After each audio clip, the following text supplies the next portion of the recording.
स्वागत है आपका एम एजुकेशन एकेडमी के यूट्यूब चैनल पे।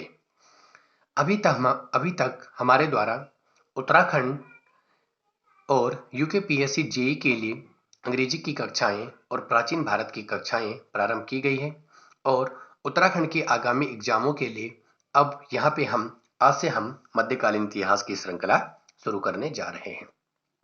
मध्यकालीन भारत की अगर मैं बात करूं तो मध्यकालीन भारत की जो शुरुआत होती है वो आपके पास इस्लाम के उदय से मानी जाती है। तो आइए पढ़ते हैं इस्लाम का उदय। देखिए, इस्लाम धर्म में आपके पास पैगंबर की अवधारणा है और पैगंबर का अर्थ होता है खुदा का संदेश वाहक, जबकि कुरान के अनुसार इस्लाम के 1 लाख पैगंबर हुए हैं, जिसमें से मोहम्मद साहब अंतिम थे। मोहम्मद साहब के बारे में अगर मैं बात करूं तो मोहम्मद साहब का जन्म 570 ईसा में मक्का में हुआ था। मक्का आज वर्तमान में सऊदी अरब में स्थित है। इनके पिता का नाम अब्दुल्ला तथा माता का नाम अमीना था। इनके वंश का नाम हाशमी और कबीले का नाम कुरैश था, जबकि इनकी पत्नी का नाम खदीजा था। मोहम्मद साहब की मृत्यु 632 ईस्वी में मदीना सऊदी अरब में हुई। 610 ईस्वी में मक्का में हीरा नामक गुफा में खुदा के दूत जिब्रील के द्वारा मोहम्मद साहब को ज्ञान की प्राप्ति कराई गई, अर्थात इस्लाम का उदय 620 ईस्वी में हुआ। 622 ईस्वी में इनके विरोधियों के द्वारा इन्हें मक्का से निकाला गया तथा ये मक्का छोड़कर मदीना आ गए। इसी स्थान परिवर्तन को यानी मक्का छोड़कर मदीना आना इस्लाम धर्म में हिजरत कहा गया है, जिसका तात्पर्य होता है स्थान परिवर्तन। याद रखना कि 622 ईस्वी से ही हिजरी संवत, जो कि एक इस्लामिक कैलेंडर है, उसकी शुरुआत मानी जाती है, जिसे हिजरी संवत भी कहते हैं और हिजरी संवत चांद की गति पर आधारित होता है। 630 ईस्वी में पैगंबर साहब मक्का आ गए तथा 632 से ईस्वी में इनकी मृत्यु मदीना में हुई। 632 ईस्वी में मोहम्मद साहब की मृत्यु के बाद अनेक उपदेशों का संकलन कुरान में किया गया और कुरान अरबी भाषा में लिखी गई है और कुरान इस्लाम का एक आधारभूत ग्रंथ है। मोहम्मद साहब की मृत्यु के बाद इस्लाम के नए समाज को संचालित करने के लिए एक पद की जरूरत महसूस हुई, तो एक खलीफा का पद बनाया गया। तो मोहम्मद साहब की मृत्यु के बाद खलीफा का पद बनाया गया, जो कि इस्लाम का सबसे बड़ा अधिकारी होगा और यह कुरान की व्याख्या करके इस्लामिक समाज के लिए नियमों को बनाएगा। खलीफा का पद निर्वाचित होता था, अर्थात यह वंशानुगत नहीं था। प्रथम 4 खलीफा की अगर मैं बात करूं तो पहले खलीफा आपके पास अबू बकर, दूसरे खलीफा उमर, तीसरे उस्मान और चौथे आपके पास अली थे। ये सभी खलीफा पैगंबर मोहम्मद साहब के कबीले कुरैश कबीले से थे, जिन्हें पाक खलीफा या राशिदीन कहा गया, जबकि 5वें खलीफा मुआविया से खलीफा का पद आनुवंशिक हो गया था, अर्थात 5वें खलीफा से निर्वाचन प्रणाली समाप्त हो गई थी और यह पद वंशानुगत हो गया था तथा इसमें राजनीति प्रवेश कर गई थी, अर्थात संपूर्ण इस्लामिक जगत को आजम कहा गया तथा खलीफा आजम का धार्मिक प्रमुख भी हो गया। बात करते हैं सुन्नत की। पैगंबर मोहम्मद साहब की जीवन शैली का अनुसरण करना ही सुन्नत कहलाता है और कुरान की सरल व्याख्या करना हदीस। ठीक है, तो मोहम्मद साहब की जीवन शैली का अनुसरण करना सुन्नत कहलाता है, जबकि कुरान की सरल व्याख्या ही हदीस कहलाती है। और शरीयत की अगर मैं बात करूं तो इस्लामिक मान्यता के अनुसार प्रत्येक मुसलमान को 5 कर्ज अदा करने पड़ते हैं, जिनमें से पहला है आपके पास कलमा, दूसरा है आपके पास रोजा और तीसरी है नमाज। नमाज आपके पास दिन में 5 बार की जाती है। चौथा है जकात, जो कि एक धार्मिक कर होता है और पांचवा आपके पास हज। आगे अगर मैं बात करूं तो मुस्लिमों में भी दो वर्ग पाए जाते हैं, शिया और सुन्नी। अगर मैं सुन्नी वर्ग की बात करूं तो सुन्नी वर्ग पैगंबर मोहम्मद साहब की सुन्नत करते हैं, जबकि शिया वर्ग चौथे खलीफा अली की सुन्नत करते हैं। सुन्नी वर्ग की अगर मैं बात करूं तो ये धर्म की राज्य पर अनिवार्य मांग करते हैं, यानी राज्य जब चलेगा तो उसमें धर्म की अनिवार्य मांग रखते हैं। जबकि शिया वर्ग राज्य और धर्म को पृथक करने में यकीन करते हैं, यानी राजनीति और धर्म दोनों को अलग अलग रखकर चलते हैं। सुन्नी वर्ग धार्मिक रूप से थोड़ा कठोर माने जाते हैं, जबकि शिया वर्ग थोड़ा सा लचीले माने जाते हैं। एक बात याद रखना कि मोहर्रम आपके पास केवल शिया जो मुसलमान होते हैं वे मनाते हैं, जिसे ये ताजिया निकालना कहते हैं। तो आज हमने मोहम्मद साहब के बारे में पढ़ा।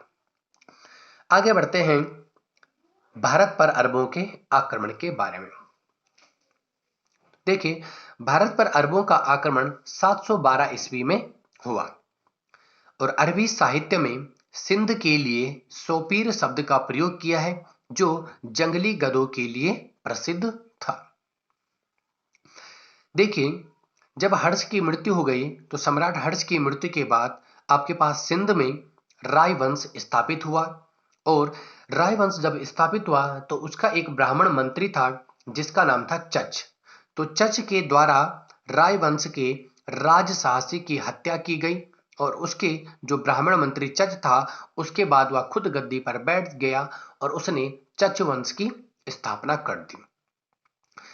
आगे क्या हुआ आपके पास कि श्रीलंका जो कि भारत के दक्षिण में नीचे तल पर एक देश है, तो श्रीलंका की शासक जो कि मुसलमान बन गई थी, तो उसने मुस्लिम धर्म स्वीकार करने की एवज में खलीफा और गवर्नर के लिए बहुत सारे उपहार उनकी सेवा में भेजे।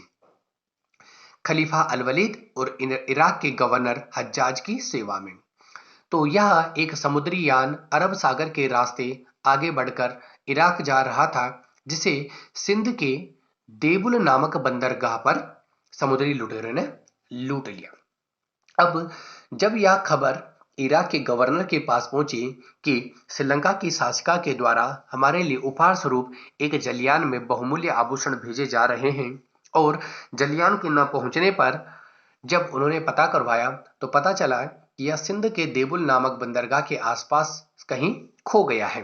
तो उन्होंने सिंध के राजा जो कि उस समय दाहिर गद्दी पर बैठा था, तो दाहिर को एक पत्र लिखकर निवेदन किया कि आप हमारी मदद करें और हमको यह जहाज ढूंढ कर दे। लेकिन सिंध के राजा दाहिर के द्वारा इसको मना कर दिया गया कि मैं इसको नहीं ढूंढने वाला। तो बदले में हिज्जाज ने दाहिर से मुआवजे की मांग की, तथा दाहिर द्वारा मना कर देने पर इराक के गवर्नर के द्वारा सिंध के राजा दाहिर पर युद्ध की घोषणा की गई। सिंध पर अरबों के द्वारा 3 बार आक्रमण किया गया, जिसमें पहला आक्रमण 711 ईस्वी में अबूदेल के नेतृत्व में हुआ, जो कि एक असफल आक्रमण माना जाता था। दूसरा आक्रमण 711 ईस्वी में बुदेल के नेतृत्व में हुआ, और यह भी असफल आक्रमण माना जाता है। जबकि तीसरे आक्रमण की अगर मैं बात करूं तो इस समय अपने भतीजे मोहम्मद बिन कासिम को सेनापति के रूप में बनाकर सिंध पर आक्रमण करने के लिए भेजा। यहाँ पे आपके पास खाने के लायक फल और वनस्पति बहुत कम मात्रा में है, और डाकू तथा लुटेरों का भय बहुत ज्यादा है। यहाँ अगर बड़ी सेना भेजी जाती है तो वह भूखी मर जाएगी, और अगर छोटी सेना भेजी तो डाकू और लुटेरे उसे समाप्त कर देंगे। यह इराक के गवर्नर को बिलादुरी के द्वारा कहा गया था। मोहम्मद बिन कासिम के नेतृत्व में जब सेना भेजी गई तो वहां पे इस दौरान मोहम्मद बिन कासिम ने 3 युद्ध लड़े, जिनमें से पहला युद्ध था देबुल का युद्ध, दूसरा युद्ध निरुल का युद्ध, और तीसरा युद्ध ब्राह्मणवाद का युद्ध। निरुल के युद्ध में यहाँ के जो बौद्ध धर्म के अनुयायी थे उनके द्वारा मोहम्मद बिन कासिम का साथ दिया गया। जबकि ब्राह्मणवाद के युद्ध में यह एक निर्णायक युद्ध माना जाता है, जिससे अरबी लोग भारत में स्थापित हुआ और मुस्लिम धर्म भारत में स्थापित हुआ। इस निर्णायक युद्ध में मोहम्मद बिन कासिम के द्वारा दाहिर के पुत्र जयसिंह को पराजित किया गया। बाद में जयसिंह के द्वारा इस्लाम धर्म को स्वीकार कर दिया गया, लेकिन मोहम्मद बिन कासिम के द्वारा जयसिंह की बहनों के साथ दुराचार करने के कारण हज्जात ने मोहम्मद बिन कासिम को मृत्यु दंड की सजा दे दी, जिसके बाद जुनैद को सिंध का गवर्नर बनाया गया। 736 ईस्वी में अरबों ने सिंध में मंसूरा नगर की स्थापना की, जो भारत में अरबों का मुख्यालय बना। अरब जब आपके पास सिंध में आए तो सिंध के रास्ते इन्होंने दक्षिण भारत की ओर बढ़ने की कोशिश की, किंतु गुजरात के रास्ते, यहाँ पे गुजरात में इस समय गुज्जर प्रतिहार वंश राज कर रहा था, तो उन्होंने अरबों की जो भी सारी सेना थी उनको दक्षिण भारत की ओर रुख नहीं करने दिया, उनके सारे आक्रमणों को तहस नहस कर दिया।